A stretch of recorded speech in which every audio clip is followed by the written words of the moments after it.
Hi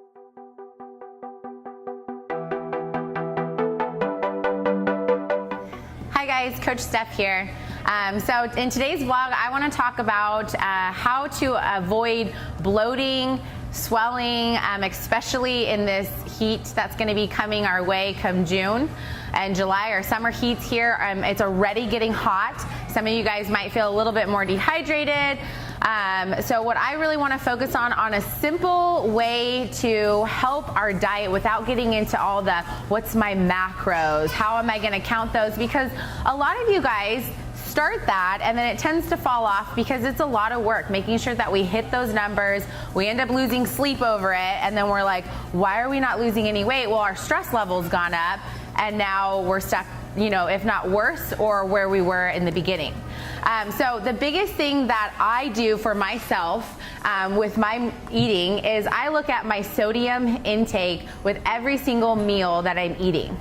Now, if I'm traveling and I'm eating out a lot, I still do the same thing. I'm still looking at the restaurant's nutrients facts.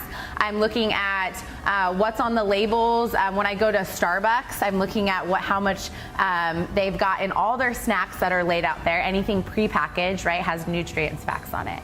So my main theme for you guys this summer is I want you to think about knowledge is power. So when you go out to eat or you're going grocery shopping, taking a look at what that nutrients facts label says.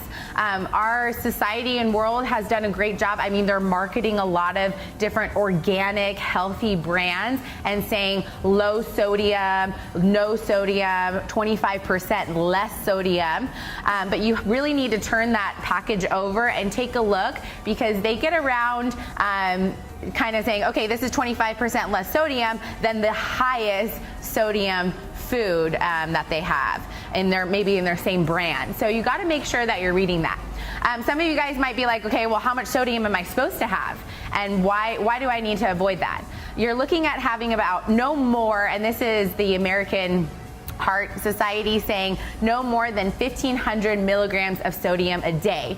For me, I still think that's fairly high. So if you aim to no more than 1,500, you're going to be golden, because an average American has about 3,400 milligrams of sodium. Even a healthy average American that's active has around that, because they're not actually looking and having knowledge into what they're eating.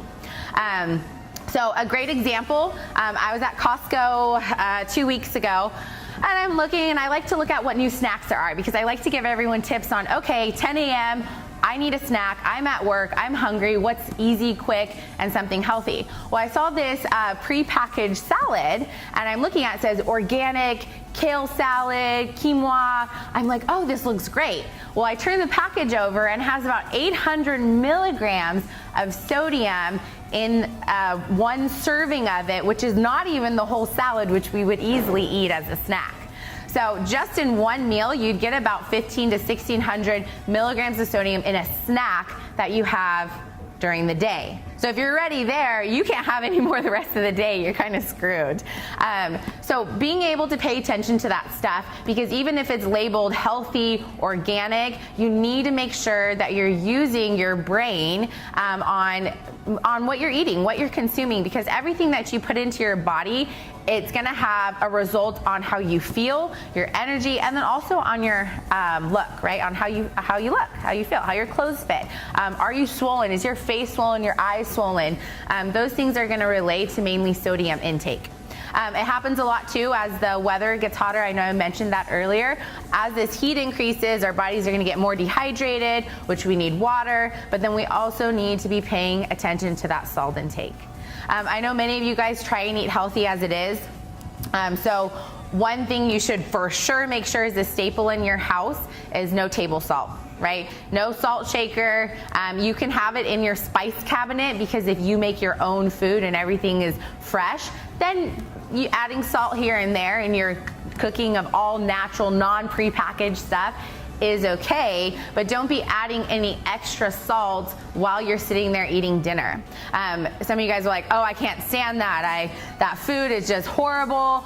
You have to remember your taste buds will acquire that taste of eating healthier. You eventually should be able to eat plain sticks of celery, handfuls of spinach, and be able to get it down because you know the result that you're gonna get afterwards. And like I said, it's an acquired taste. Some of you guys are wine drinkers, beer drinkers. Your first glass of wine, I'm pretty sure you weren't like, ooh, that is delicious. You start to develop a taste for it and you like the outcome that it has, right? Maybe a glass of wine relaxes you, or you get a buzz off of a few beers. You're looking for that outcome of it, and then you become acquired to the taste, so you start to enjoy it. It's the same concept with that healthy eating. You'll acquire a taste to that healthier, less saltier foods, lower sodium, and then you'll start to enjoy it because you're gonna see the results that you have, okay? So overall, when you're grocery shopping, or even when you go out to eat and you're like, oh, I want a burger and fries, take a look at what the nutrients facts is. Knowledge is power, okay? Look at the nutrients facts, ask for lower sodium options, and make sure that you're doing that, because you'll be surprised at how fast you hit that 1,500 milligrams of sodium, and that's where our bloating's gonna go, and our face is gonna get puffy, our eyes are, and then obviously in our midsection is where we feel it the most. Okay, so if you have any questions, obviously feel free to reach out to me. I'd love to answer them. But I want you this summer, if you're not big on your diet, on really honing in on what you're eating, focus on your sodium intake and less salt intake, so you can have a very healthy and well-fit summer, and look forward to being in a bathing suit or being able to take your shirt off while you work out and feel comfortable. All right?